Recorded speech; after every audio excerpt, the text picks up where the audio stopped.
تەمەنی 67 ساڵە و لە کاتی ڕاپەڕینەکەی ساڵی 1991 بریندار بووە.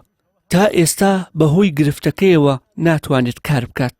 هەموو سەرچاوەیەکی داهاتی ئەو موچەی کەم ئەندامێتی سەنگەرە. حەسەن کەریم دەڵێ ساڵی ڕابردوو موچەکانمانیان لە هێزەکانی حەفتاوە بۆ سەر وەزارەتی دارایی گواستنەوە و پێیان وتین موچەی مانگی دەتان لەگەڵ مانگی 11 پێدەدەین، بەڵام لەگەڵ پێنەدانی موچەکانی مانگی 11 و 12 ئەو موچەیەشیان خواردن. وەڵام موچەی مانگی دەمان بەڕێزەکەم ئەڵێن هاتووە پارەکۆنیان ناوەێن جا ئێستا ئیمزامان کۆ کردو سکاڵا تۆمارەکەین ئەبێن بۆ کۆمەڵەکە بزانین چارەسەمان مناکەن.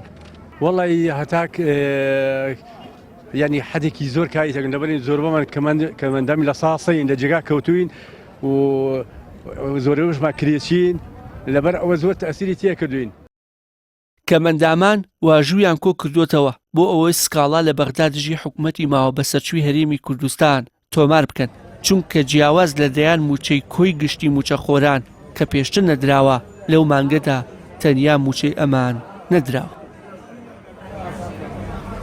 موچەی مانگی دە خورا تا ئێستا دیار نییە بە حساب ئیمزا کۆکەنەوە بچن لە شکار بکەن لە حکوومەتی فیدراڵی عێراق. بەس ئەوان بێموت و تا ئێستا هیچ بەخۆ ئاویش وازان هیچ ئەویش هیچ. ژمارەی کەم ئەندامانی سەنگەر لە هەرێمی کوردستان ناگاتە 10,000 کەس و پێشووتر سەر بە وەزارەتی پێشمەرگە و هێزەکانی 70 و 80 بوون، بەڵام لە دوای بڕیاری گواستنەوەیان بۆ سەر وەزارەتی دارایی موچەی مانگی دەیان خورا و بەرپرسانی بانکەکەش دەڵێن ئەو گرفتە چارەسەری لای ئێمە نییە. وشار محەممەد کەناڵی ئاسمانی پەیام سلێمانی.